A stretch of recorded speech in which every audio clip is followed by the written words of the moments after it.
સુરતમાંથી ઝડપાયેલ bogus doctor અને degree કૌભાંડ 13 આરોપીઓના આજે રિમાન્ડ પૂર્ણ થતા કોર્ટમાં રજૂ કરાશે।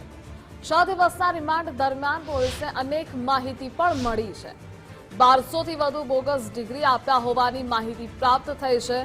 આજે આરોપીઓના વધુ રિમાન્ડની પણ માંગણી કરવામાં આવશે। પૂછપરછ દરમિયાન થયેલા ખુલાસા અંગે સુરત પોલીસ માહિતી આપશે। બોગસ ડોક્ટરો અને ડિગ્રી આપનારનો પર્દાફાશ થયો છે।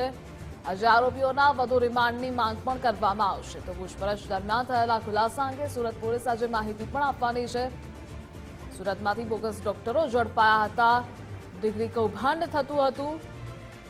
13 આરોપીઓના આજે રિમાન્ડ પૂર્ણ થતા કોર્ટમાં તેને રજૂ કરવામાં આવશે। જોકે વધુ રિમાન્ડની માંગણી પણ કરી શકે છે।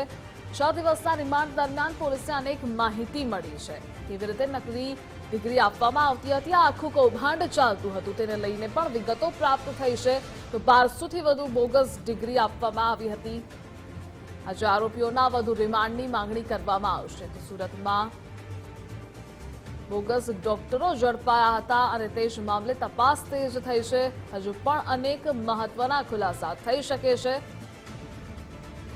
13 આરોપીઓના આજે રિમાન્ડ પૂર્ણ થતા કોર્ટમાં તેને રજૂ કરવામાં આવશે। નકલી ડિગ્રી આપી દેવામાં આવતી હતી અને આખું કૌભાંડ થયું હતું। જોકે 6 દિવસના રિમાન્ડ દરમિયાન પોલીસને અનેક વિગતો પ્રાપ્ત થઈ છે, માહિતી પણ પ્રાપ્ત થઈ છે। અને આજ મુદ્દે સંવાદદાતા રાકેશ જોડાયેલા છે। રાકેશ, આ બોગસ ડોક્ટરને લઈ આખા કાંડ અને ડિગ્રી કૌભાંડને લઈ અપડેટ શું છે? તપાસ શું થઈ રહી છે? જે આ સમગ્ર કેસના મુખ્ય 3 જે આરોપીઓ છે, રશેશ ગુજરાતી અને અમદાવાદના બીકે રાવત, તેમજ આ બંને વચ્ચેના જે મેડિકલ ફેક્ટરીના રૂપિયાની ઉઘરાણી કરતા ઇરફાનના આજે રિમાન્ડ પૂર્ણ થઈ રહ્યા છે અને નામદાર સુરત કોર્ટ સમક્ષ ફરી આરોપીઓને રિમાન્ડ પૂર્ણ થતા રજૂ કરવામાં આવશે।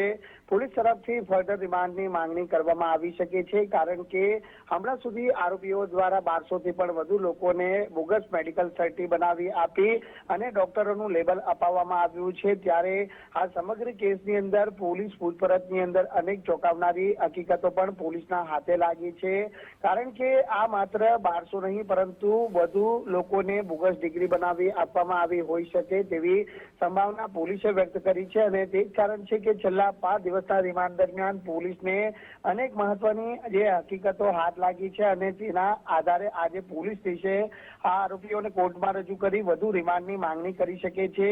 રશેશ ગુજરાતી અને બીકે રાવત છે તે અમદાવાદની જે રાજીવ ગાંધી હોમિયોપેથિક મેડિકલ કોલેજમાં મળ્યા હતા અને ત્યારબાદ આ સમગ્ર જે બોગસ ડોક્ટરો બનાવવાનો જે ખેલ છે તે શરૂ થયો હતો અને જે બાંદેસરા વિસ્તારમાંથી ઝડપાયેલા 3 તબીબોની પૂછપરછની અંદર આ સમગ્ર મસ્ત મોટું બોગસ મેડિકલ ફેક્ટરી બનાવી આપવાનું કૌભાંડ ઝડપાયું હતું। ત્યારે આજ રોજ જ્યારે આરોપીઓને કોર્ટમાં રજૂ કરી રિમાન્ડ મેળવવાની જે તજવીજ હાથ ધરવામાં આવશે, ત્યારબાદ પોલીસ વધુ જે ફોડ પાડી શકે તેમ છે।